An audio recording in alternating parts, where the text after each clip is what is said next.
Ok, estamos iniciando la grabación. Muy bien. Bienvenidos todos nuevamente a Un Café con el Pastor. Esta es la segunda parte del tema que iniciamos la semana pasada. ¿Qué dice la Biblia acerca de la relación de los padres con sus hijos? Ese es el tema. Así es que si ustedes tienen alguna pregunta sobre lo que vimos la semana pasada, este es el momento de hacerlo. La semana pasada iniciamos con el Salmo 127.3. Lo voy a poner por aquí en la pantalla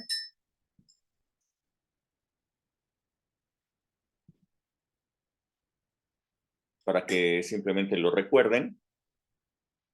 Y dice, he aquí, herencia de Jehová son los hijos. Esta cosa. Ahí está.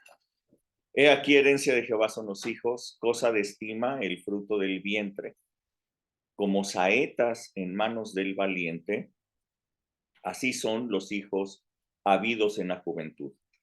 Bienaventurado el hombre que llenó su aljaba de ellos, no será avergonzado cuando hablare con los enemigos en la puerta. Muy bien, Padre, muchas gracias por la palabra que tú tienes para nosotros, una palabra que va a traer bendición, Señor, para todos los papás en su relación con sus hijos, en lo que deben de hacer con sus hijos. Gracias porque esta palabra es revelada hasta lo más profundo de sus corazones para tener sabiduría y para poder tener una sana, perfecta relación con sus hijos. En el nombre de Jesús. Amén. Bien, nos dice la palabra de Dios que la manera correcta en la que tú debes de ver a tus hijos es como la herencia de Dios. Tus hijos no son tu propiedad. Tus hijos no son tuyos. No es, no es una pertenencia que tú tengas, sino es una herencia de parte de Dios, algo que Dios te ha dado para que tú los formes. Es un material que ha confiado poner en tus manos para que sea formado a través tuyo. Herencia de Jehová es la herencia de Dios que ha sido puesta en tus manos para que sean formados por ti. Dice que son como saetas en tus manos. Yo les decía la semana pasada que la función más importante de una saeta, pues es que llegue al blanco. Cuando el flechero la lanza, el flechero hace su función, la avienta, puede tener muy buen tino el flechero, pero si la flecha no está bien preparada, pues no va a dar en el blanco jamás. Una flecha hoy día, pues nosotros todos los materiales que hoy día contamos, pues ya son manufacturados en una industria y por lo tanto, pues todos ya tienen cierta, ciertas cualidades que ya están predefinidas y todas salen iguales. Pero en aquel entonces de donde estamos hablando, cuando se hizo este salmo, pues no había una industria manufacturera de flechas, sino que pues cada uno tenía que preparar sus propias flechas, tenía que preparar sus propias saetas, de tal manera que los arqueros pues dependían de haber formado una saeta buena, una saeta que tuviera todas las características correctas para poder dar en el blanco. Yo les decía, ¿cuáles son esas características? Bueno, las características más importantes de una saeta, pues es, uno, que sea ligera. ¿Y por qué es importante que sea ligera? Pues para que pueda llegar lejos, para que pueda volar mucho y llegar lejos. entre más ligera pueda ser una saeta, su alcance es mayor. Segunda cualidad que debe de tener una saeta es que esté perfectamente balanceada. Esto quiere decir que la saeta tenga el mismo peso en todas sus partes, de tal manera que si pesa más al frente, pues se va a ir rápidamente hacia abajo; si pesa más atrás, se va a ir hacia arriba; si pesa más de un lado, entonces toma un giro; si pesa más del otro, se va hacia el otro lado. Para que pueda salir directo hacia el punto en donde se está enviando, tiene que estar perfectamente balanceada. Y tercera cualidad es que debe de ser fuerte. No debe de romperse con facilidad, de tal manera que si una flecha es débil y el arquero la está enviando a una gran potencia, a una gran fuerza, probablemente la flecha se rompería desde el mero inicio. Así es que si tus hijos debes de verlos como saetas en tus manos, lo que Dios te está diciendo es que un trabajo importantísimo que tú tienes que hacer en ellos es formarlos. Y después de formarlos, entonces enviarlos, lanzarlos hacia el objetivo, lanzarlos hacia un objetivo de excelencia, un objetivo grande. Allí lo tienes. Esta es la introducción que dábamos la semana pasada. Sí, Esaú.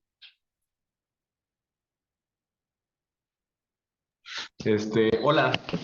Yo tenía una pregunta, estaba viendo la de la semana pasada y es con respecto a, por ejemplo, hasta qué punto puedo yo eh, ayudar a mi papá a corregir como ciertos errores, entre comillas, porque definitivamente no puedo señalarle como tal, oye, mira, creo que esto no está bien o creo que esto es así, porque al ser mi papá como que le molesta un poquito.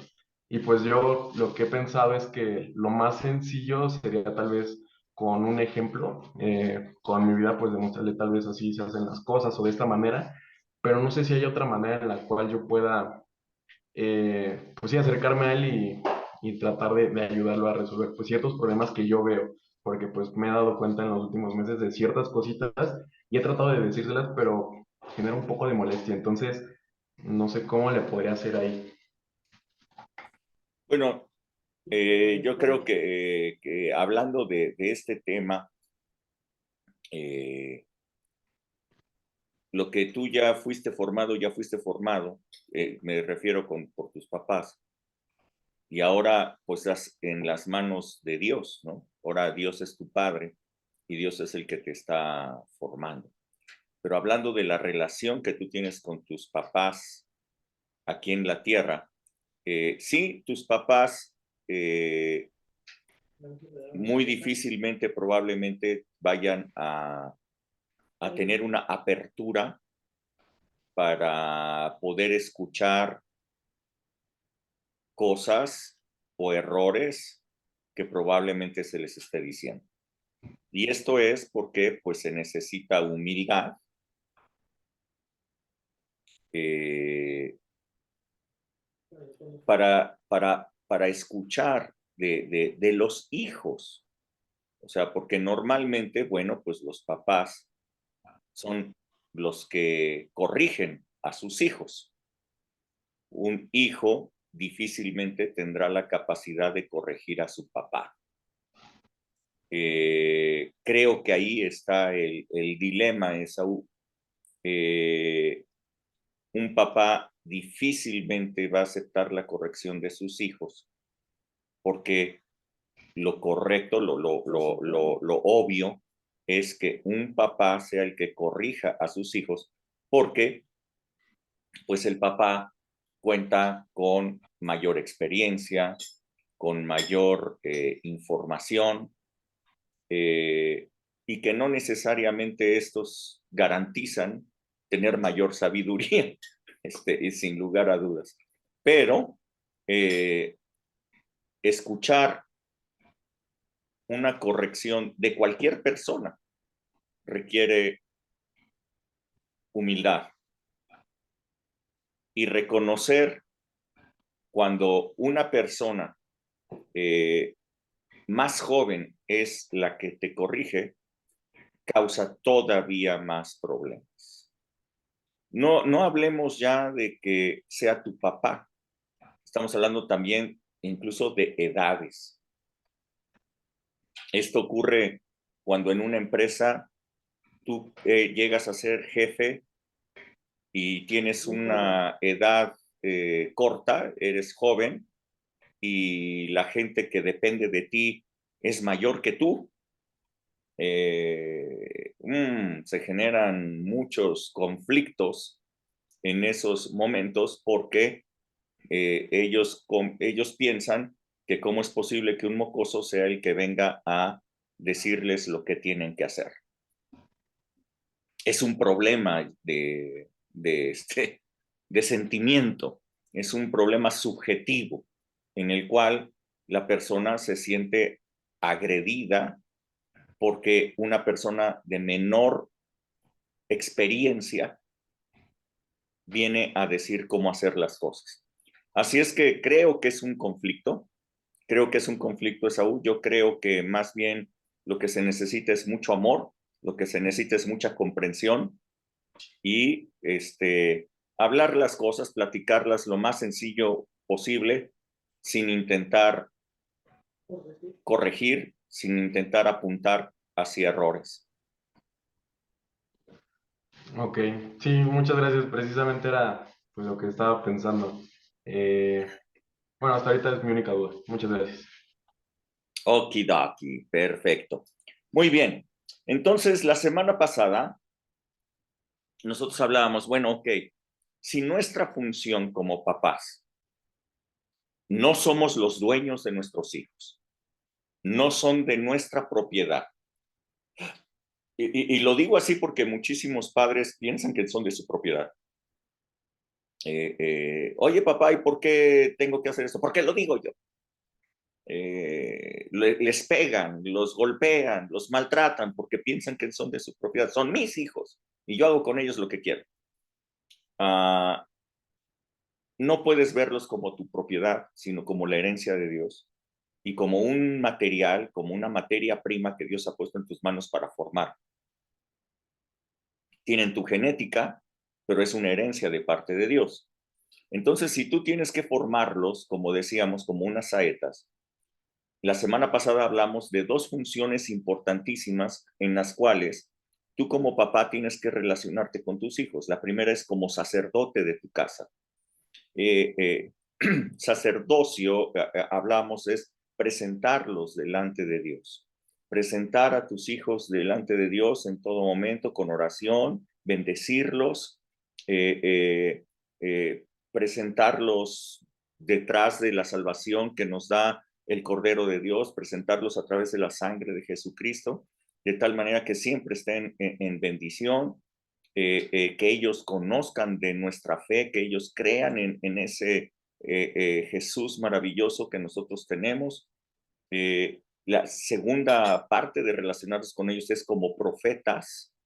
El padre de familia es el representante de Dios ante sus hijos, de tal manera que ellos son los que deben de hablarles la palabra de Dios, de escuchar a Dios, hablarles a sus hijos, aconsejarles a sus hijos, no exasperarlos, para que ellos se desalienten, decía Colosenses 3:21, dar visión a tu familia, dar visión a tus hijos, darles una visión de futuro para que ellos puedan saber hacia dónde tienen que apuntar y hacia dónde van a volar cuando sean lanzados. Así es que el papá no es el capataz de la casa, los padres no son capataces, los padres no son amigos de sus hijos. Últimamente he visto esa inquietud, ¿no? De muchos padres por querer ser amigos de sus hijos, y yo no veo en la palabra de Dios que un padre tenga que ser amigo, ni que tenga que ser capataz, ni que tenga que ser el autoritario, sino que más bien el papá tiene que ser un sacerdote y tiene que ser un profeta para sus hijos. Pero la tercera que ya no vimos y que hoy quiero que empecemos a desarrollar, conocen ustedes que pueden levantar su mano virtual para poder pedir el uso de la palabra en todo momento. Y bueno, esa tercera función que un padre debe de llevar con sus hijos es la función de rey. ¿Ok? A ver, sacerdote, profeta, rey. Esta es la tercera. Primera de Timoteo 3:4, si alguien lo puede leer, por favor. 3, 4 y 5.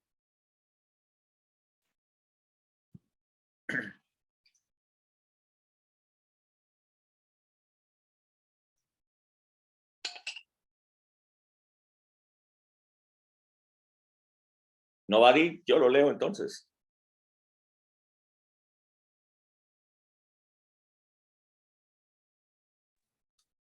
¿Es 1 Timoteo qué, pastor? 3, 4 y 5. O sea, capítulo 3, Ajá. 3, 4 y 5. Capítulo 4 y 5. ¿No dado al vino? Allí. No, que gobierne bien su casa.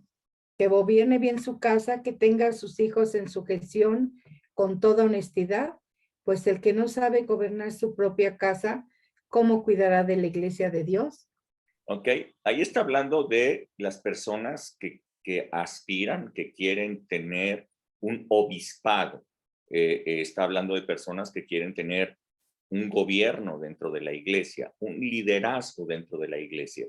Está el apóstol Pablo haciéndole recomendaciones a Timoteo para que él elija adecuadamente a esas personas. Y entonces les dice, mira, pon atención en esto. Si tú vas a escoger a un liderazgo, a una persona para que esté en eminencia, que gobierne bien su casa, que tenga a sus hijos en sujeción con toda honestidad, porque el que no puede gobernar bien su casa, ¿cómo cuidará de la iglesia de Dios?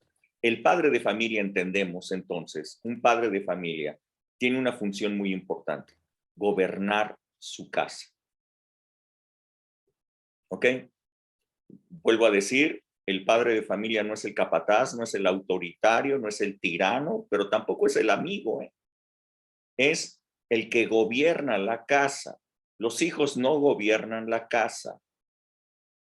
Quienes ponen las reglas y quienes gobiernan la casa son los padres. De tal manera que los hijos deben de estar sujetos a los papás, sujetos. Sujeto es muy diferente que sometidos. Muchos papás intentan imponer un sometimiento. Sujeción es diferente a sometimiento. Sujeción es tomar a alguien de la mano e ir caminando con él. Tú a tus niños pequeños de 4 años, 6 años, 7 años tal vez, van a salir a la calle, van a salir a caminar y tú los tomas de la mano. Los tomas de la mano y vas caminando con ellos. El niño va caminando por donde tú dices que se debe de caminar. Por una razón, porque él desconoce para dónde van. Por una razón, porque él desconoce los peligros. Porque él no se sabe cruzar las calles. Porque él tiene que tener cuidado. Entonces tiene que ir sujeto a tu mano por protección, por guía y porque tú sí sabes a dónde van. ¿Ok? Eso es sujeción. Sometimiento es otra cosa. Sometimiento es tú tienes que hacer lo que yo diga porque así es. No tengo que explicarte ninguna otra cosa. Vas a estar sometido a lo que yo te diga, a mi autoridad. Muy diferente el sometimiento que la sujeción.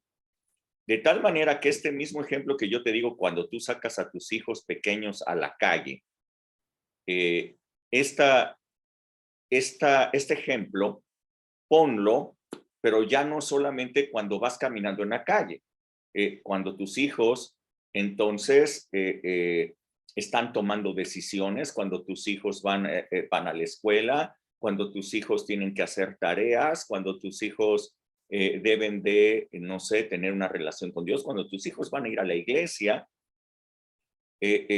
Imagínate, yo veo a muchos padres que dicen, ay, no, bueno, pues es que si mi hijo quiere ir, pues que vaya, y si no quiere ir, pues que no vaya. Bueno, pues entonces cuando los saques a la calle, no les des la mano. Si los atropellan, pues los atropellaron, no me quiso dar la mano. ¿Qué le vamos a hacer? Así lo quiso él, no me quiso dar la mano, lo atropellaron, se murió, pues no fue mi culpa. Qué mal estaba su cabecita, ¿verdad? No me quiso dar la mano. Entonces, bueno, muchos, ay, no, pues es que no quiere venir. Como no quiere venir a la congre, no quiere aprender de Dios, no quiere tener relación con Dios, no quiere orar. Ah, no pasa nada. It doesn't matter. Él toma sus propias decisiones y yo lo dejo que él tome sus propias decisiones. Bueno, pues esa, sin lugar a dudas, eso no es sujeción. Lo están dejando a la deriva. Lo están dejando a que cometa cualquier error y lleve las consecuencias. Y después el papá dirá, bueno, pues es que no quiso, pues es que mira, pues es que así fue. Tenemos que dar, delante de Dios tenemos que dar resultados. Delante de Dios tenemos que, vamos a tener que rendir cuentas por el material que Dios puso en nuestras manos, de lo que, de cómo, hacia dónde los llevamos, de que lleguen al objetivo, que sean hijos de Dios. Así es que, bueno, gobernar la casa en sujeción, dice aquí. Dice, que estén los hijos en sujeción, con toda honestidad, pues porque es un principio importante de gobierno en la familia. Un gobernador, un padre que es gobernador de su casa tiene que ver estas cosas. Miren, segundo de Crónicas, si alguien lo puede leer, segundo de Crónicas, capítulo 1, verso 1, hasta el 3, y luego del verso 5 hasta el 7. Luego el verso 10 hasta el 12. Bueno, yo les voy diciendo, a ver, segundo de Crónicas, capítulo 1, verso 5. No, verso 1. Segundo de Crónicas 1:1. A ver, ¿alguien lo puede leer? Yo lo leo. A ver. Salomón, hijo de Dios, estaba con él y lo engrandeció sobremanera. Y convocó Salomón a todo Israel, a jefes de millares y de centenas, a jueces y a todos los príncipes de todo Israel, jefes de familia. Y fue Salomón y con él toda esta asamblea al lugar alto que había en Gabaón, porque allí estaba el tabernáculo de reunión de Dios que Moisés, hijo de Jehová, había hecho en el desierto. Asimismo, el altar de bronce que había hecho Bezaleel, hijo de Uri, hijo de Ur, estaba allí delante del tabernáculo de Jehová, al cual fue a consultar Salomón con aquella asamblea. Subió pues Salomón allá delante de Jehová al altar de bronce que estaba en el tabernáculo de reunión y ofreció sobre él 1000 holocaustos. Y aquella noche apareció Dios a Salomón y le dijo, pídeme lo que quieras que yo te dé. Verso 10. Y Salomón, dame ahora sabiduría y ciencia para presentarme delante de este pueblo, porque ¿quién podrá gobernar a este pueblo tan grande? Y dijo Dios a Salomón, por cuanto hubo esto en tu corazón y no pediste riquezas, bienes o gloria, ni la vida de los que te quieren mal, ni pediste muchos días, sino que has pedido para ti sabiduría y ciencia para gobernar a mi pueblo, sobre el cual te he puesto por rey. Sabiduría y ciencia te son dadas, y también te daré riquezas, bienes y gloria, como nunca tuvieron los reyes que han sido antes de ti, ni tendrán los que vengan después de ti. Hasta ahí, gracias, Vianey. Sí. Ustedes pueden ver en esta porción que hemos leído, el rey Salomón sentía la responsabilidad enorme de gobernar bien a su nación. Él sabía que era una responsabilidad. No sé si ustedes como padres sienten la responsabilidad de gobernar su casa. No es enchilame una gorda gobernar la casa y gobernarla bien. No es fácil. Pero el rey Salomón entonces, fíjense lo que hizo.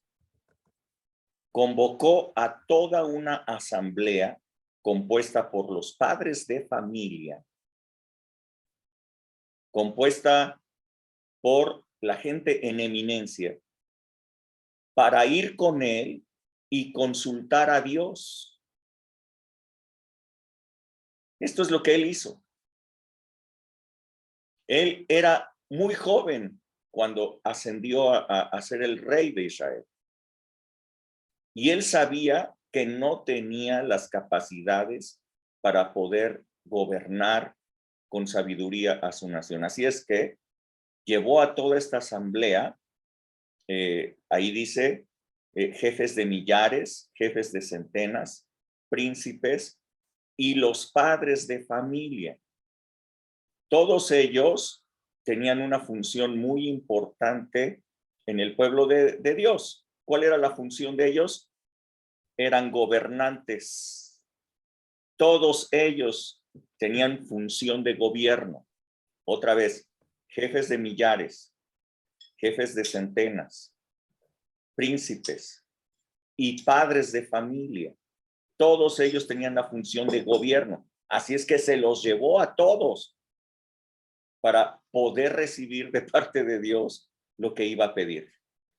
Todos ellos subieron a consultar a Dios, pero el rey, además de eso, llevó una gran ofrenda delante de Dios. Nos dice la palabra que 1000 holocaustos llevó en ese momento para darle a Dios. Yo quiero que ustedes vean algo importante. Padres de familia, ustedes necesitan a Dios para poder gobernar su familia. Para que sus hijos puedan estar sujetos a su gobierno, ustedes necesitan a Dios, necesitan sabiduría. Esto es lo que hizo Salomón. Recurrió a Dios, no dijo, pues yo creo que yo sí puedo. Yo creo que tengo experiencia, yo creo que soy capaz, yo creo que me voy a leer un par de libros, que me hablen de educación de hijos, que me hablen de gobierno, y con eso me voy a leer El Príncipe de Maquiavelo para ser un buen padre. Así es que necesitan de Dios. Salomón, para poder recibir esto, llevó una gran honra ante el Padre, porque el Padre es honrado por los hijos, ¿no? El Padre es honrado por sus hijos, así que le llevó honra al Padre. Y entonces Dios lo honró y le dijo, Salomón, pídeme lo que quieras. Tú veniste a buscarme. Tú veniste a consultarme. ¿Qué quieres? Y lo que le pidió Salomón fue sabiduría y ciencia para poder gobernar. Piense bien, se necesitan dos cosas para gobernar: sabiduría y ciencia que vengan de parte de Dios. Padres de familia, nuevamente, necesitamos nosotros sujeción ante Dios, sujetarnos ante Dios si queremos sujetar a nuestra familia. Necesitamos sujeción a Dios, honrar al Padre Celestial para que nos dé todo lo que nosotros pidamos. Si tú estás preocupado por cómo poder gobernar bien tu casa, yo creo que necesitas ir a Dios, necesitas buscar a Dios para que Él te dé esto. Salomón estaba preocupado por ello y fue y consultó a Dios. Yo creo que al ir con toda esta compañía de gente que estaba en eminencia, toda esta gente que estaba en gobierno, yo creo que Dios no solamente le dio esa sabiduría extraordinaria a Salomón, sino que sabiduría fue derramada sobre toda la gente que fue allí a consultar a Dios. Uno solo pidió la sabiduría, pero Salomón llevaba a toda la gente que la necesitaba, de tal manera que el reino se hizo un reino ampliamente sabio para gobernar. No solamente Salomón gobernó el reino, sino que los jefes de miles gobernaron a sus miles. Los jefes de centenas gobernaron a sus centenas.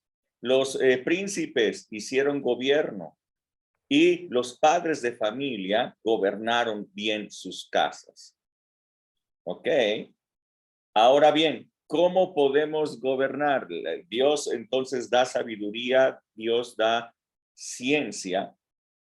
Y yo les hablaba la semana pasada de la disciplina del Señor, que es diferente a la disciplina humana, la sabiduría de Dios, que es diferente a la sabiduría humana. Y hablemos de la disciplina de Dios, porque todos hablan de, bueno, es que hay que aplicar disciplina en el hogar. Gobernar significa aplicar disciplina. Me parece muy bien.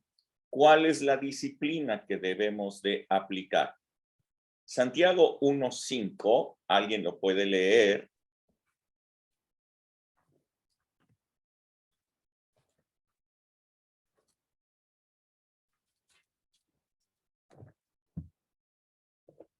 ¿Leo?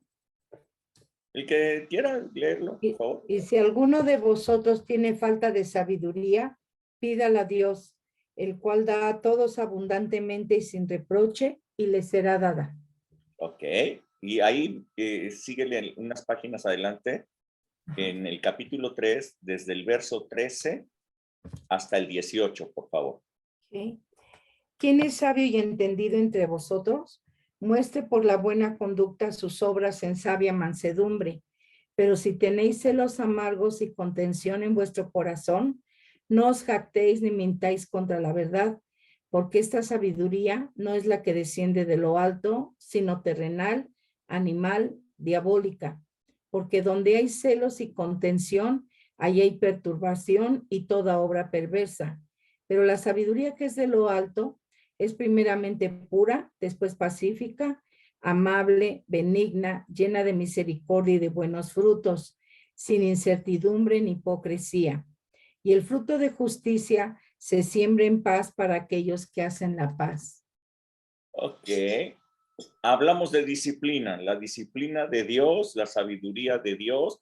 Salomón fue a buscar la sabiduría de Dios, no aplicó su propia sabiduría, sino que fue a buscar la de Dios. Y aquí nos habla la palabra de Dios, cuál es esa disciplina con la cual nosotros podemos gobernar nuestra casa. Dice que la sabiduría que viene de lo alto es primeramente pura, es pacífica, es amable. Amable quiere decir fácil de amar.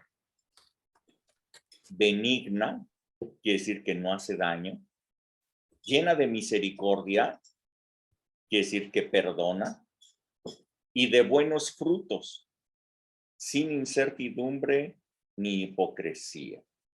¿Cómo puedes tú saber qué tipo de sabiduría has estado ocupando en el gobierno de tu casa? ¿Cómo poder reconocerlo? Y bueno, pues es muy sencillo a través de los resultados que has obtenido. ¿Ok? A través de esos resultados tú puedes ver qué tipo de sabiduría.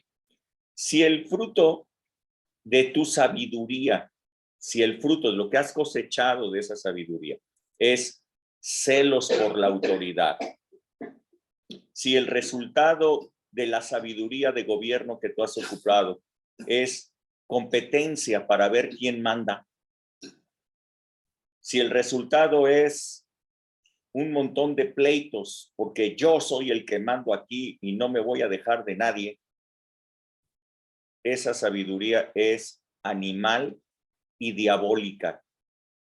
A ver, lo voy a volver a repetir. Los resultados hablan de qué tipo de sabiduría estás ocupando.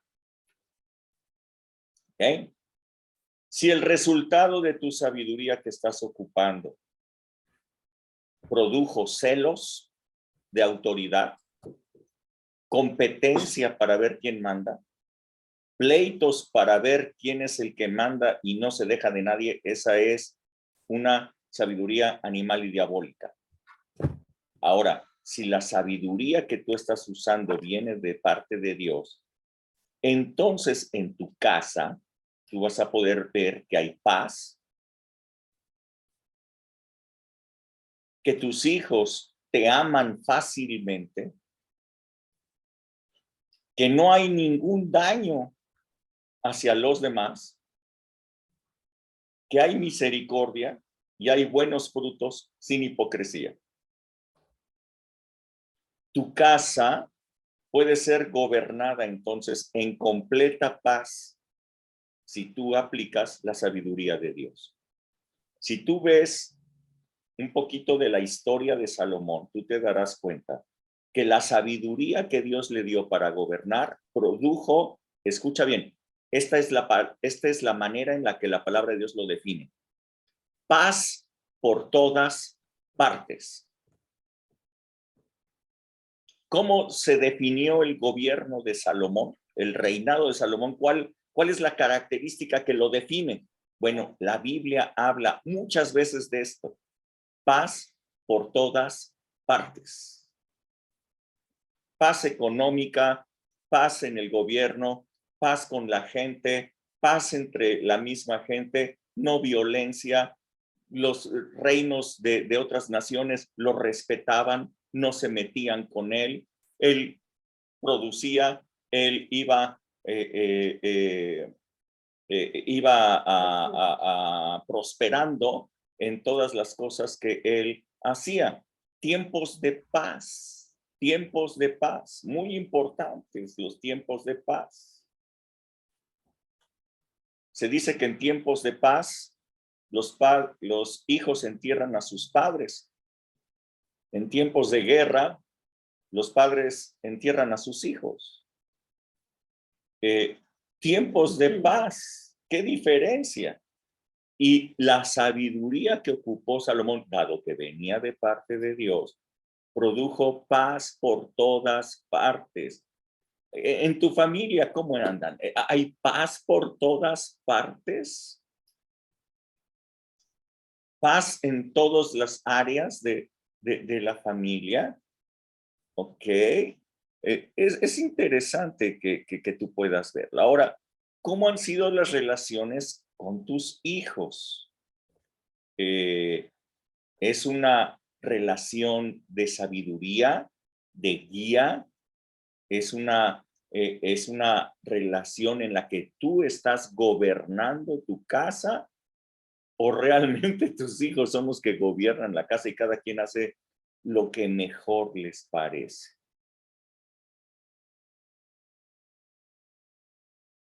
En el libro de Jueces, tú te puedes dar cuenta que lo que definió ese periodo de los jueces, lo dice claramente la palabra, es que no había rey. Por lo tanto, cada quien hacía lo que mejor le parecía. Cuando no hay rey, cada quien hace lo que mejor le parece. Pero tú has sido llamado para ser rey, para gobernar tu casa, de tal manera que en tu casa no es que cada quien haga lo que mejor le parece. En tu casa tiene que haber un gobierno, y ese gobierno debe ser aplicado con la disciplina de Dios, con la sabiduría de Dios, que genere paz por todas partes, que genere prosperidad en tu casa, que sepan hacia dónde tienen que ir, que tengan una clara visión de lo que se tiene que hacer y que puedas tú guiar a tu familia hacia el objetivo que Dios te ha puesto, que es que tus hijos sean sus hijos. Tú no te puedes quedar simplemente diciendo, yo soy un hijo de Dios, pero mis hijos son nietos. No, no, no, no, no. Tus hijos tienen que llegar al punto en el que ellos sean hijos de Dios y vuelen muy alto.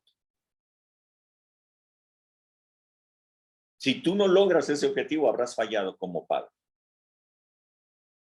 Las saetas que Dios te puso en tus manos no habrán sido bien formadas, no alcanzaron a llegar muy alto.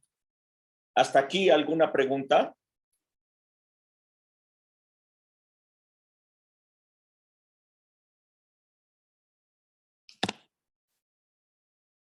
¡Yujú! ¿No? Nadie dice nada, están asustados, temerosos. Yo. Bien, ella está levantando la mano, pastor. No, puso ¿Ya la aplausos. bajó? ¿Ya la Sí, bajó? sí la levanté, pero no sé si la volví a bajar. A ver, ¿vas a hablar o no? Sí. Ah, ok. Bueno, nosotros, pues tú dices que nuestros hijos tienen que ser hijos también, pero ¿qué pasa cuando, por ejemplo, ya mis hijos ya no viven conmigo, ya ellos ya toman sus decisiones? Sí, Vianey, como yo les dije, realmente formar una saeta es algo que se da entre la niñez temprana, adolescencia, ya en esa etapa, difícilmente después de la adolescencia, ya llegando a la juventud, tú tienes alguna posibilidad de formar una saeta. Lo que no hiciste durante el tiempo de la niñez, temprana sobre todo, y lo que no hiciste en el tiempo de la niñez y adolescencia, ya no lo vas a hacer después. O sea, ya lo que se necesita es una conversión al Señor, ¿no? Lo que se necesita es que las personas se conviertan a Él, porque ya no vas a formar esa saeta. Ya lo que se formó mal, pues está mal formado. Les decía la semana pasada, dicen los expertos, dicen los científicos de la mente y todo esto, que la estructura mental de una persona ya está al 50% formada a los 2 años de edad. Después de eso, sigues construyendo en esa estructura mental, pues evidentemente con amor, con ejemplo, con la oración, con lo que ellos ven que tú estás haciendo. El hijo no hace sino lo que ve del padre. Así es que el ejemplo arrastra, aunque las palabras sean buenas, sean edificantes, el ejemplo arrastra. Cuando los hijos ven a sus padres orando, cuando los ven unidos, cuando los ven alabando al Señor, cuando los ven honrando al Señor, yo les decía, no necesitas tú agarrar a tus hijos y decirles diezma, darles una instrucción de diezmo. Si te ven que tú estás diezmando y te ven que tú llevas tus diezmos delante del Señor, ellos van a diezmar. Si ven que tú lees tu Biblia, ellos la van a leer. Si ven que tú oras, ellos van a orar. Si ven que tú honras al Señor, ellos lo van a honrar. Si ellos ven que tú te congregas y eres leal a tu congregación, ellos lo van a hacer. Si no es así, el hijo hace lo que ve del padre. Ya llegando a una edad, lo que se necesita es una conversión, ya no es guía, ya no es formación, ya no hay una saeta que lanzar, la saeta se lanzó y quién sabe para dónde llegó. O sea, ya no hay mucho que hacer allí. Pero mientras los hijos están en esa etapa de formación, tenemos una enorme responsabilidad. Sí, Oscar. Gracias, Rubén. Dentro de esa etapa de formación, criamos a nuestros hijos en el mundo, como tú muchas veces bien lo dices, y lo hacíamos en este caso nosotros, pues lo digo porque soy tu padre. Cómo fuimos educados, cómo fuimos formados, tratas de generar el mismo patrón con tus hijos, pues porque estás en el mundo y no conoces del Señor. Cuando conoces del Señor y tu familia se convierte también al Señor, el punto que tú tocas de la conversión, no hay de otra más que los hijos se puedan convertir al Señor. Ya después de convertidos al Señor, se podría preparar para poder formar a una saeta en el tiempo en el que estuviste en el mundo, no lo pudiste hacer por lo que estoy comentando. Pues mira, más bien ya todos van a ser convertidos al Señor, ¿no? Entonces realmente pues el ejemplo, sí. Nuevamente el ejemplo arrastra, ¿no? Creo que hay algo importante. Sí. Siempre, tú vas a ser papá siempre de tus hijos. Y creo que el respeto que tengan por ti tiene mucho que ver con el ejemplo que tú das. Con la congruencia que tú tienes entre lo que dices y haces. Un hijo de ya cierta edad, ¿no? Ya jóvenes, todo. Lo que se busca es congruencia. Si mi papá dice que vamos a hacer esto, si mi papá dice que es por aquí, ellos están viendo congruencia. Si las acciones no acompañan a las palabras, los hijos simplemente te van a amar, te van a... tú eres el papá, te van a ver, pero no te van a respetar. La congruencia da respeto.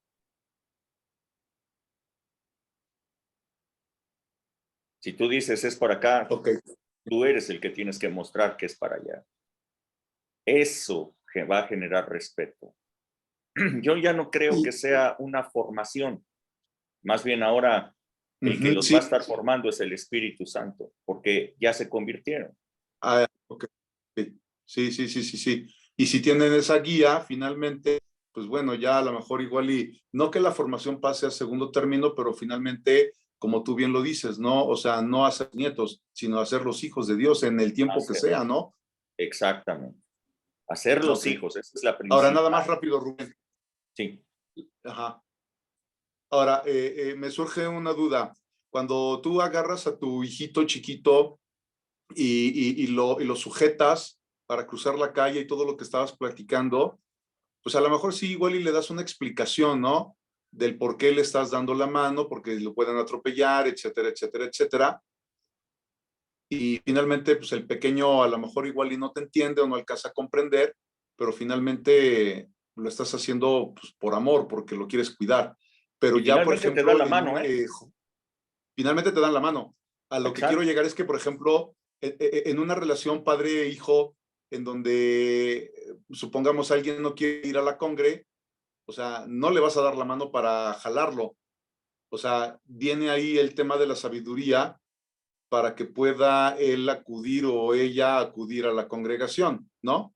O sea, no hablas de autoritarismo, sino de sabiduría por medio de la Sabiduría que viene sujeción de para parte que de pueda Dios. ir. Exacto, Exacto, para que él pueda o ella pueda acudir a la congregación, ¿no? Y no exacto. llevarlo a jaloneos ni te vas a agarrar del pelo para llevarlo arrastrando, ¿no? Absolutamente no. Cuando ya un papá tiene que llegar a ese tipo de cosas es que su trabajo antes lo hizo terriblemente mal. Ok. O sea, Ok. si el padre ya tiene que imponerse Gracias, a Rubén. sus hijos para que sus hijos quieran relacionarse con Dios, eso quiere decir que a los 8 años, que a los 7 años, a los 6 años, que era el tiempo correcto, lo hizo todo mal. Ok. O sea, Muchas gracias. es así, Gracias, Rubén. es así de sencillo, ¿no? O sea, no, mira, no solamente eso, ¿no? A un niño de 2 años, bueno, todos los niños chiquillos, les encanta intentar meter sus deditos en donde están los contactos. En los ¿no? contactos de la luz, ¿no? Exacto, ven los contactos y les parece algo atractivo ir a meter ahí sus deditos, ¿no? Tú puedes decir, pues mi hijo es libre, que los meta, que se dé un toque y entonces sepa que no, que ahí no se debe de meter los dedos, ¿no? O un niño que va cuando la mamá está planchando y mete la mano y le deja para que se queme, para que sepa que ahí no debería de haber metido la mano. No, creo que esa no es la manera, ¿verdad? Sino que tú le das una explicación a tu hijo y le dices, no, mira, aquí no se puede, ¿no? Además de la explicación, pues vas y compras una tapita y la pones ahí para que quitarle la tentación a tu hijo de meter los dedos en donde no debe. Eso es gobierno, ¿no? Eso es gobierno. Dar una explicación, que tu hijo sepa por qué las cosas, ¿no? Tu hijo sepa por qué te congregas, por qué diezmas, por qué oras, por qué crees. Sí, sí, sí, sí. O sea, muy claro. eso es gobierno. Eso es gobierno. Ahora,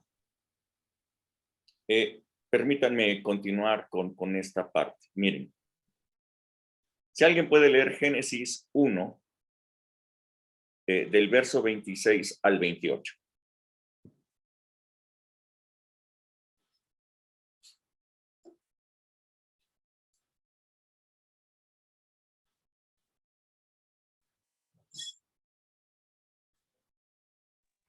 Yo lo leo. Sale, Saúl, 26 al 28, ¿verdad? por favor. Dice, entonces dijo Dios, hagamos al hombre a nuestra imagen, conforme a nuestra semejanza, y señoree en las aves de los cielos, en las bestias, en toda la tierra, y en todo animal que se arrastra sobre la tierra. Y creó Dios al hombre a imagen de Dios lo creó, varón y hembra los creó. Y los bendijo Dios y les dijo, fructificad y multiplicaos, llenad la tierra y sosgadla, y señoread en los peces del mar, en las aves de los cielos, y en todas las bestias que se mueven sobre Ajá, sobre la tierra. Ok, a ver, permítanme. Ok, muy bien.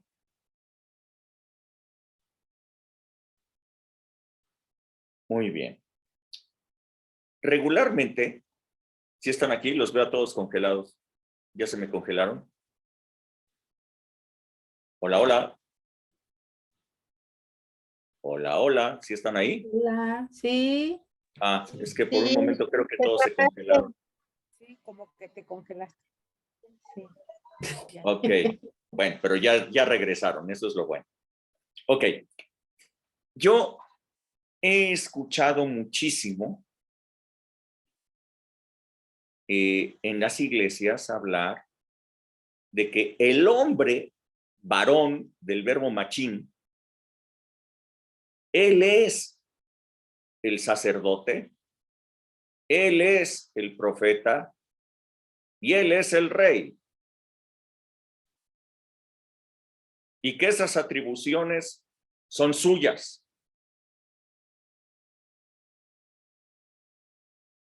Pero ustedes escucharon, ustedes leyeron lo que leyó Esaú, ¿sí lo leyeron o no?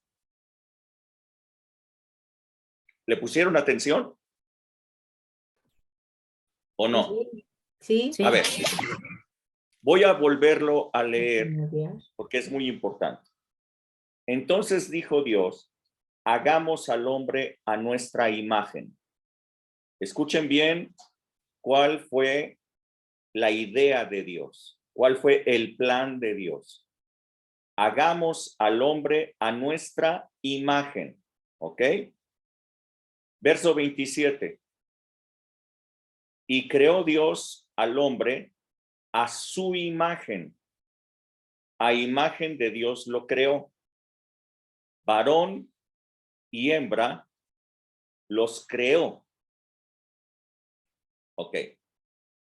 Yo quiero que ustedes me digan en dónde está la imagen de Dios. En el hombre y la mujer. Ajá. En el varón y la hembra. ¿Ok? Ahí está la imagen de Dios. Esto quiere decir que Dios mismo tiene características masculinas, pero también tiene características femeninas.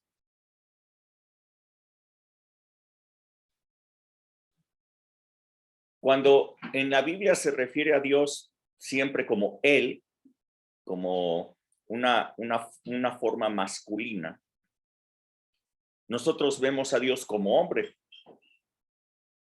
Pero en realidad, si ustedes lo leen, la imagen de Dios fue puesta en la tierra a través de un hombre y una mujer.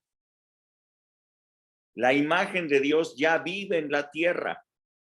Es un hombre y una mujer. Ahí está la imagen de Dios. Dice el verso 28, y los bendijo. Y miren el resultado de la bendición.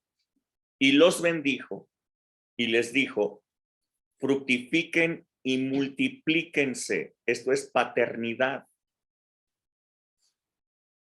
Esto es tener hijos. Fructifiquen y multiplíquense. Llenen la tierra y sojúzguenla. Así es que dijo Dios, hagamos al hombre a nuestra imagen y semejanza, varón y hembra. ¿Ok? Sean fructíferos, fue la bendición.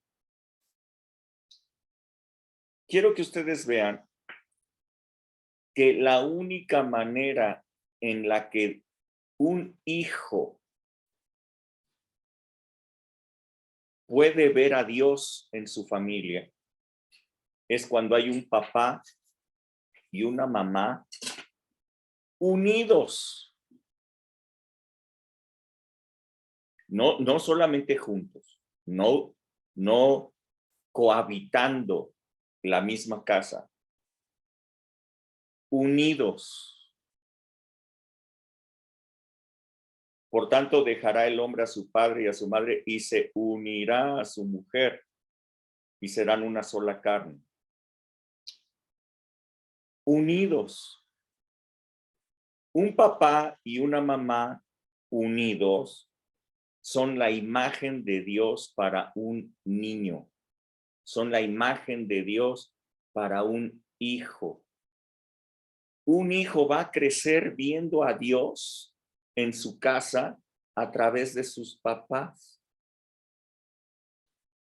La estructura mental, la forma en la que una persona va a pensar cuando crezca, se forma en la niñez temprana, va creciendo durante la niñez hasta llegar a la adolescencia, en donde ya casi está completa la estructura mental. Esa estructura mental puede incluir a Dios o puede no tener a Dios.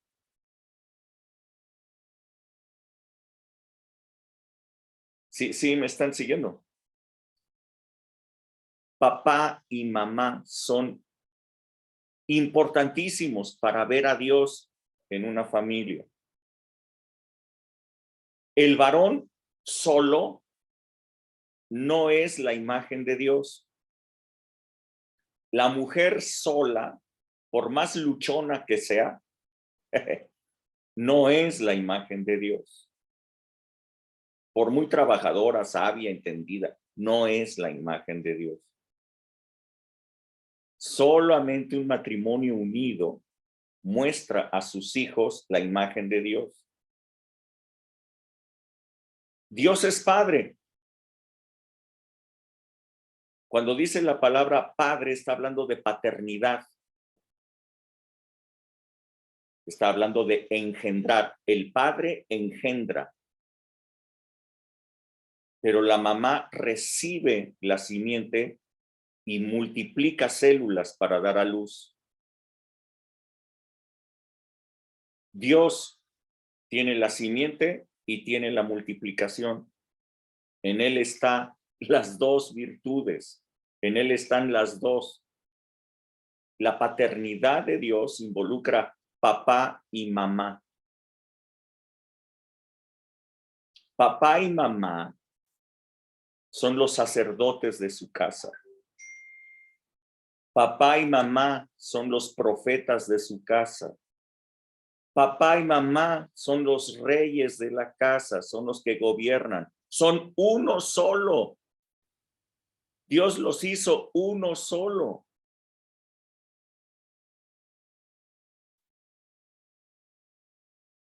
Yo he escuchado a las mujeres aventarles este rollo a los papás. Ahí te va, esto es tu bronca. Tú eres el sacerdote, tú eres el profeta, tú eres el rey. Así es que lo que salga mal es tu culpa. Y de esa manera abdican a su posición que Dios les ha dado. Son uno solo. Para Dios, uno solo. Dice la palabra de Dios que Dios hizo al hombre y les puso un nombre, y el nombre de ellos fue Adán. No tenían dos nombres, tenían uno solo. Génesis 5:2 lo dice. Un solo nombre. Cuando el hombre entró en fase de maldición por el pecado,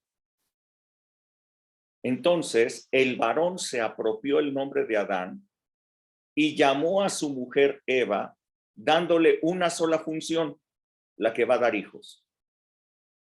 Yo me apropio de todo y la mujer lo único que sabe hacer es dar hijos. Desde entonces, una mujer fue vista como la que da hijos y no hace otra cosa. Muchísimos siglos pasaron viendo a la mujer de esa manera. Eso es maldición, esa es fase de maldición.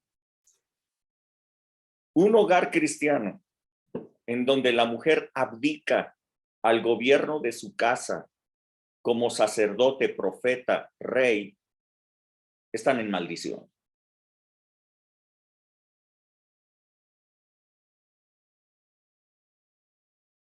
¿Sí me siguen? Tengo una pregunta, señor. A ver, sí. Digo, pastor. Está bien, como me quieras decir, no hay problema. No me molesto. ¿Qué pasa si pues hay unos padres separados, pero el niño va como, no sé, una vez a la semana a cada casa? Pues imagínate el problema que tiene ese pobrecito, ¿no? Ese pobrecito lo que está viviendo es orfandad. ¿Sí entiendes la palabra orfandad? ¿Orfandad? ¿De huérfano? No te escucho. ¿De huérfano? De huérfano, exactamente. Ese pobrecito ya no está teniendo la imagen de sus padres, ya no los está viendo, está con uno, está con el otro, es un objeto deseado, es un objeto amado, es un objeto que se los pelean los papás o tal vez hasta lo desprecian, vete tú con tu papá, vete con tu mamá, etcétera. pobrecito, ¿no? O sea, la verdad es que los padres que se separan no saben el daño que le están haciendo a sus hijos porque esa saeta pues ya quedó inconclusa. Esa saeta ya quedó en una situación muy difícil. Les decía yo hace poco en algunas conferencias, hubo un tiempo en que los matrimonios tenían 2 o 3 hijos. Hoy día los hijos tienen 2 o 3 padres.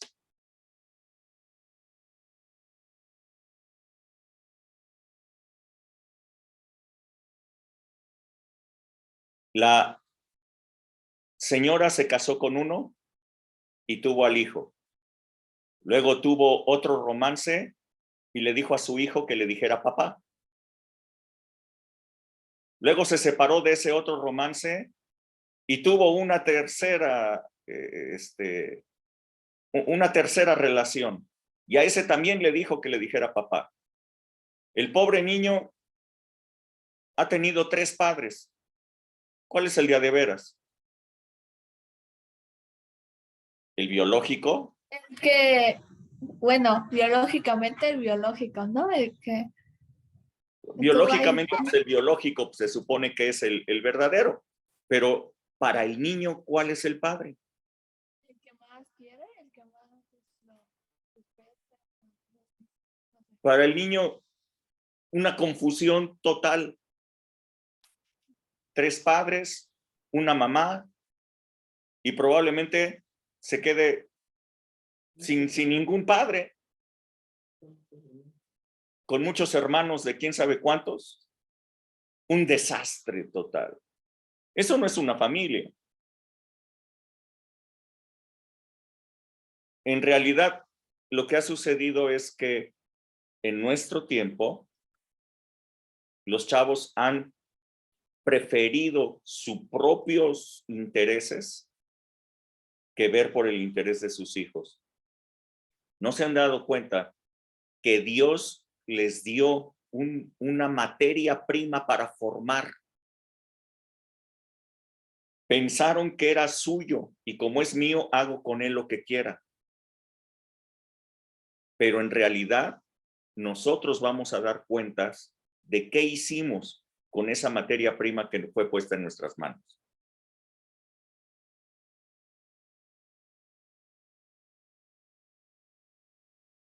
¿Vale? Ok.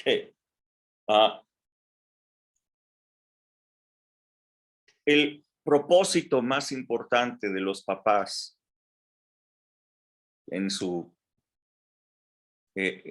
legado como papás, pues es mostrar la imagen de Dios en la tierra, mostrar la imagen de Dios a sus hijos. Es que sean padres responsables como nuestro Padre Celestial lo es. Que nuestros hijos puedan ver a Dios en nosotros y cuando ellos tengan ya que relacionarse directamente con Dios como Padre, sea facilito, sea sencillito. Ya llegaron al objetivo, pero sí blanditos, porque nosotros les enseñamos quién es Dios a través, pues, de nosotros mismos, a través de lo que somos, a través de la unidad en el matrimonio. Los padres entonces forman esa estructura mental de sus hijos, amándolos, cubriéndolos, guiándolos, aconsejándolos, educándolos, preparándolos para ser hijos de Dios. Ok, hasta aquí. ¿Alguien quiere hacer algún comentario o alguna pregunta?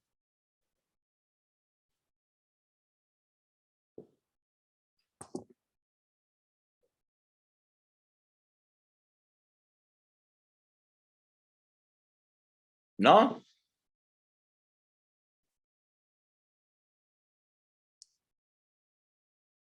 Tete. Sí, yo tengo una duda. Bueno, no sé cómo plantearlo.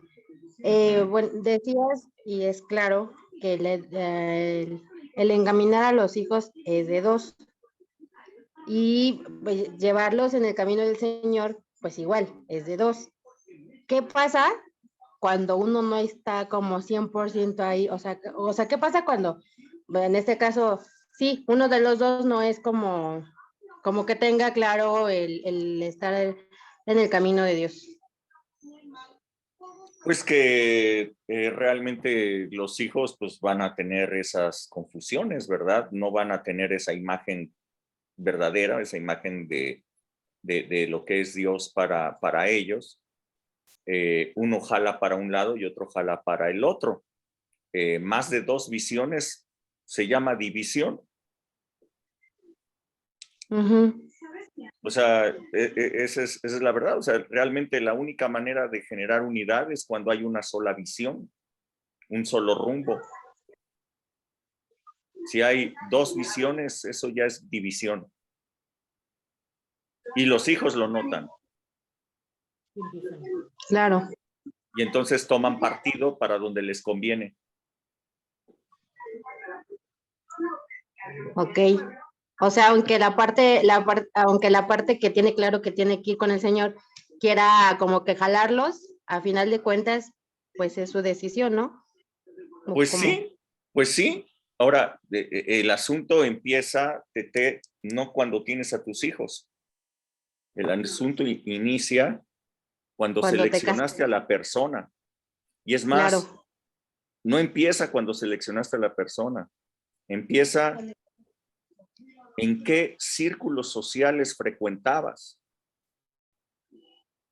Porque es evidente, yo he escuchado, les digo a muchos decir, pues es que me enamoré y contra el amor no se puede y que no sé qué. Bueno, el asunto es muy sencillo. ¿De quién te vas a enamorar? ¿De alguien que frecuentas o de alguien que no frecuentas? Pues del que frecuentas, Pues obviamente. claro, evidentemente, ¿de quién te vas a enamorar? Pues de una persona con la que tienes un relacionamiento, ¿ok? Entonces, todo empieza cuando tú tienes un círculo social con el cual tú te estás relacionando frecuentemente. De ellos de ese círculo, tú te vas a enamorar. Si tu mayor frecuencia social es la gente de la escuela, de uno de esos te vas a enamorar. Si tú te la pasas de antro en antro y te la pasas con amigos en los antros, de uno de esos te vas a enamorar. Ahora, si tu frecuencia social está en los hijos de Dios, en la congregación, la gente que ama a Dios, de uno de esos te vas a enamorar. ¿Dónde crees que existan mayores probabilidades de compartir una visión de llevar a los hijos a Dios? Pues claramente en los de la iglesia. Exactamente, difícilmente en la gente de antro, difícilmente en la gente de la escuela. Allí es donde empieza el asunto. Cuando la palabra de Dios dice no se unan en yugo desigual, nos está diciendo que eso va a ser un problema. Nos está diciendo que va a ser un problema porque uno tiene una visión y el otro tiene otra. Y si hay 2 visiones, pues ya es división y la unidad va a ser completamente difícil que se dé. Entonces, no se unan en yugo desigual, pues tiene que ver, pues, cuáles son nuestra idea de futuro, qué es lo que tenemos que hacer. Allí es en donde empieza la sabiduría, yo creo, para educar a mis hijos, desde seleccionar al papá, seleccionar a la mamá, seleccionar a la persona con la que me voy a juntar y me voy a unir. Incluso, sí, dice Alejandra, incluso a los suegros, sí, también. Porque ellos van a tener una importancia fuerte, un papel importante, una influencia. ¿Sí, Tete? Sí, pero en este caso, bueno, si ya regaste el tepache, como se dijera. Pues, sé ejemplo, guía, explica, instruye, háblales de la palabra de Dios, está ahí, o sea, haz lo más posible, orar mucho y y tratar de llevar a tus hijos esa imagen de unidad y de Dios a ellos, y estar lo más posible con ellos, en comunión con ellos, para que ellos pues agarren ese camino, ¿no? No obstante, pues ellos van a estar viendo pues a los dos, no ven a uno solo, los ven a los dos. Gracias. Sí, Erika. Gracias, buenas noches a todos. Sí, referente a, por decir, en la orfandad, ¿no? Bueno, sí, en mi caso, por decir que sí, en el adolescente, ¿no? Que es donde ahorita está, pues ahora sí que la rebeldía, están muchos cambios. O estaba escuchando que no, o sea, de alguna manera no hay que como que obligarlos, ¿no? O sea, ser ejemplos, guiarlos y demás, pero cuando no quieren, ahí cómo le hacemos. Pues ¿Obligarlos o no obligarlos? yo, no es obligarlos. Mira, vuelvo a insistir, hay un tiempo para tomar de la mano. Ujú. O sea, si tú tratas de salir a la calle con tu hijo tomándolo de la mano, creo que no le va a gustar. Hay tiempo para todo, ¿no? Ujú. Entonces, ya no es tiempo de tomar de la mano. Ya es un tiempo en el que, pues, la estructura mental ya está formada, falta muy poquito por terminar en este momento. Y entonces, Ujú. bueno, pues simplemente hay que dar ejemplo, simplemente que conozcan lo que Dios está haciendo contigo y que Ujú. ellos puedan dirigirse a Dios por voluntad propia, enseñarles la palabra. Dice la palabra de Dios que la palabra no vuelve vacía, sino que produce aquello para lo que fue enviada. Entonces, Ujú. con esa confianza, pues sigue hablando la palabra, sigue profetizando la palabra en ellos, sigue hablándola delante de ellos, que la escuchen, la Ujú. escuchen, la escuchen, la escuchen, no como a manera de enseñanza o de instruirlos, sino que la escuchen de ti, porque tú hablas la palabra de Dios en todo momento y esa palabra no volverá a Dios vacía. ¿Cuándo ocurrirá eso? No lo sé. Ujú. Yo con muchos muchachos que hemos tenido en la congregación que evidentemente andan en pésimos caminos, y los he tenido allí conmigo y los he tenido en diferentes funciones, sabiendo que están haciendo mal, sabiendo que andan muy mal y todo el rollo. Pero yo lo que les estoy haciendo es meterles la palabra, que la escuchen, que la escuchen, que la escuchen, que la escuchen, confiando en una palabra, que la palabra no volverá vacía. Así es que Ok. a los 30, a los 60, a los 50, en algún momento la palabra va a producir el fruto para el que fue enviada y yo la sembré. Ujú. Entonces, no los voy a soltar, les voy a seguir sembrando la palabra confiando en que no volverá vacía. Ok. Sí, sí, esa era mi duda. ¿Sí? Esaú. Gracias. Sí, bueno, yo tenía la duda, bueno, no sé que si ambos no están en yugo desigual y ambos conocen de Dios y existe esta división que decías, el peso recae sobre ambos, ¿verdad? No, no se podría decir, es culpa de una persona o es culpa del otro. Si para Dios ambos son uno solo, el peso de la división, la responsabilidad es de ambos, ¿cierto? ¿O estoy mal? La responsabilidad es de ambos, sin lugar a dudas, ¿no? La responsabilidad es de ambos. Pero lo que yo sí quiero decirte es que si tú tienes esa preocupación, lo que hizo Salomón fue agarrar a todos los que estaban en autoridad e ir a consultar a Dios.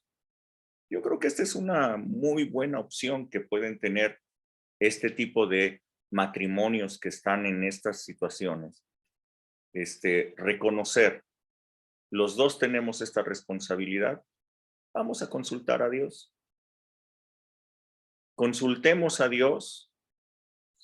Vamos a pedirle que nos dé la sabiduría necesaria para poder guiar a nuestros hijos y que lleguen al objetivo correcto. Vamos a honrar a Dios de tal manera que nos dé esa sabiduría y hacerlo. Este es el secreto de Salomón, ¿no? Agarró a toda la gente que estaba en autoridad y se la llevó con él para pedirle a Dios que les diera sabiduría. Sí, pero como decía Tete, uno quiere y el otro no. Pero por eso, pero el punto aquí es, si yo reconozco que tengo esa responsabilidad, pues voy a buscar a Dios, ¿no? Vamos a buscar a Dios. Sí, Vianey. Bueno, tú decías lo ideal es que esté la pareja, ¿no? Educando a los hijos, no una mamá sola ni un hombre solo, pero... No es lo ideal, sí, es lo claro. único. Ajá, pero ¿qué pasa cuando pues muere ya sea cualquiera de los dos y que quedan los niños chicos? El abuelo puede apoyar o la abuela apoyar al que haya quedado solo y asumir ese papel, porque pues si no están...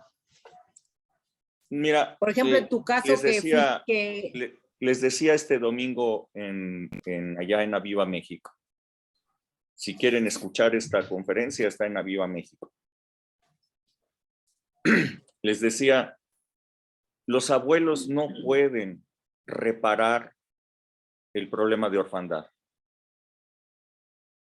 El pastor no puede reparar el problema de la orfandad. El único que puede reparar el problema de la orfandad es Jesús. Él dijo, no los dejaré huérfanos, vendré a ustedes. Y se refería al Espíritu, se refería al Espíritu Santo, se refería al Espíritu de Hijo que vendría sobre nosotros. Yo me quedé huérfano desde los 30 días de nacido, 30 días de nacido. Y yo les decía el domingo allá en Aviva México, les decía que en realidad nunca me sentí huérfano, porque conviví con mis primos, tenía a mi mamá hizo lo mejor que pudo, mi mamá me enseñó con su vida, con sus palabras, me enseñó de Dios, me enseñó a creer en Dios, y nunca me sentí huérfano. Sin embargo, en un encuentro en Costa Rica, se empezó a hablar de la paternidad de Dios, y la persona que estaba dando este encuentro nos motivó, nos forzó a que pasáramos a ser ministrados. Yo escuché la plática y la verdad es que no recuerdo nada de lo que dijo este cuate, porque no me pareció ni siquiera interesante, ni bueno, ni nada. O sea, la verdad es que era una plática. Pero dado que estuvo muele y muele con que pasáramos a ser ministrados, pues pasé. Y cuando este tipo me ministró, no era pastor, cuando este tipo me ministró, y me ministró en el espíritu de hijo, fue brutal lo que pasó conmigo. Les digo, pasé como 4 horas llorando. Paco McDonald's, que se acordó de esto, me decía, no estabas llorando, estabas berreando. Fueron como 4 horas de estar berreando. Me llevé las siguientes 2 conferencias, no las pude atender porque sencillamente no podía. Yo no entendía por qué, no entendía qué pasaba. Yo dentro de mí decía, pero si yo nunca me sentí huérfano, ¿por qué estoy llorando? Es más, yo hasta siendo ministrado por el mismo Señor, yo me estaba diciendo, pues es que yo no lo necesitaba. Y de todas maneras estaba siendo ministrado por Dios.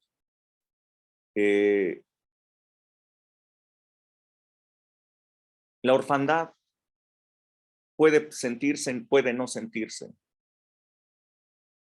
pero se tiene o no se tiene. Y si tú tienes un problema de orfandad, necesitamos a Dios. Necesitamos ser ministrados por el Espíritu de Dios. Necesitamos el Espíritu de Hijo que venga a nosotros y que cambie la situación de tal manera que podamos ser hijos de Dios y no solamente adoptados hijos de Dios. La adopción ya la tenemos. Lo que necesitamos es el Espíritu que nos haga hijos.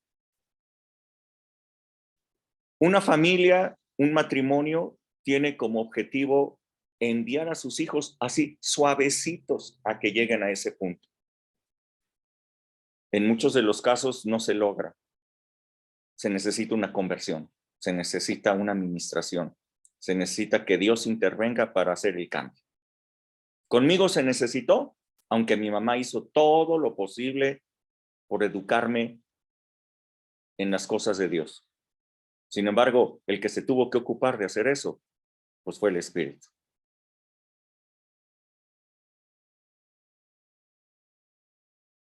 ¿Sí?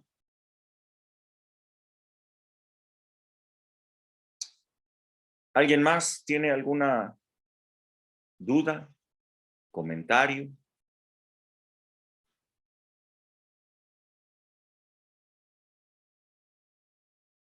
Los veo con cara de sale, pero no estoy de acuerdo.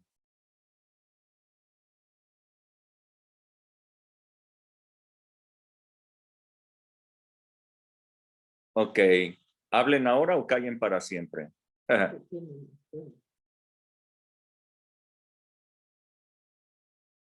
¿No? Bueno. Entonces, nos vemos. Que Dios les bendiga muchísimo a todos. No quisieron Muchas gracias, Rubén. dar sus Muchas comentarios. Gracias. El próximo descansen. El próximo sábado tenemos oración familiar, 9 de la mañana, oración familiar, 9 de la mañana. Conéctense a través de Zoom y vamos a estar orando en familia. ¿Sale? Dios les bendiga. Sí, tenemos la cena de fin de año. Entonces, ahí anótense, por favor, con Toño, Rebeca, por favor. Les estaremos dando las indicaciones para esta cena. Ya enviamos la información. Ahí está. ¿Sale? Dios les bendiga. Bye, bye. Saludos. Bye. Gracias. Buenas noches. Buenas noches. Chau, chau, chau.